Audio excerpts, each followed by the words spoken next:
విచారణకు వస్తాం. ఎందుకంటే మీకు 65 ఏళ్ళు పైబడి వయసు ఉంది కాబట్టి ఆ ఎగ్జామ్షన్ మీకు ఇస్తున్నామని కూడా ఈ నోటీస్లో పేర్కొన్నారు. ఇప్పుడు ఈ నోటీస్ కూడా కొంత వివాదాస్పదంగా మారింది.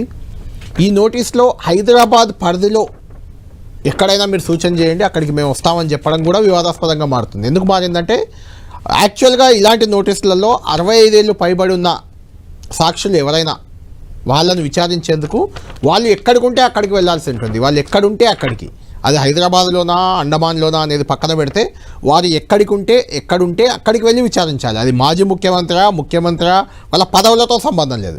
కామన్ మ్యాన్ అయినా 65 ఏళ్ళు దాటి సీనియర్ సిటిజన్ అయితే వాళ్ళు ఎక్కడుంటే అక్కడికి అధికారులు వెళ్ళి విచారించుకోవాల్సిన అవసరం ఉంది. దాన్ని ఉల్లంఘించి నోటీస్ ఇచ్చారనేది కూడా ఇప్పుడు బీఆర్ఎస్ లీగల్ టీమ్ చెప్తున్న అబ్జెక్షన్. కేసీఆర్ విచారణకు సిట్ అధికారులను ఎక్కడికి ఆహ్వానిస్తారు అంటే ఇంకొక వెసులుబాటు ఉంది. ఆయన వెళ్ళాలనుకుంటే వెళ్ళొచ్చు కూడా, ఆయన ఇష్టం. అది ఆయనే జూబ్లీహిల్స్ పోలీస్ స్టేషన్కి వస్తారా, లేదంటే కొంత సమయం తీసుకుంటారా, ఇదంతా చర్చ సాగుతుంది. మనకు అందుతున్న సమాచారం ప్రకారం ఈ నోటీస్నే తప్పుపడుతుంది బీఆర్ఎస్ లీగల్ టీం. వాళ్ళు నోటీస్ ఎక్కడ ఈ పరిధిలో రమ్మని, హైదరాబాద్ పరిధిలోనే విచారణ చేస్తాం, మీరు ఎక్కడుంటారో చెప్పండి అంటూ ఇవ్వడానికి అవకాశం లేదు.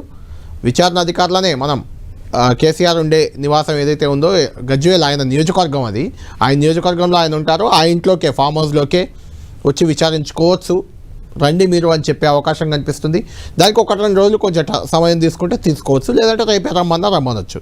దానికి సిట్ ఏ రకంగా రియాక్ట్ అవుతుంది, కేసీఆర్ నుంచి రిప్లై వచ్చిన తర్వాత సిట్ నిర్ణయాన్ని మనం చూడాలి.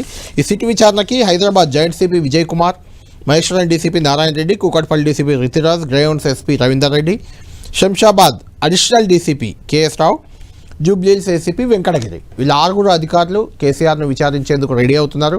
మొత్తం 9 మంది బృందం అది. అందులో ఒక 2 పక్కకు పోయినారు. సజ్జనార్ గారు దాని చీఫ్గా ఉన్నారు, ఆయన కూడా విచారణ అధికారిగా ఉన్నారు.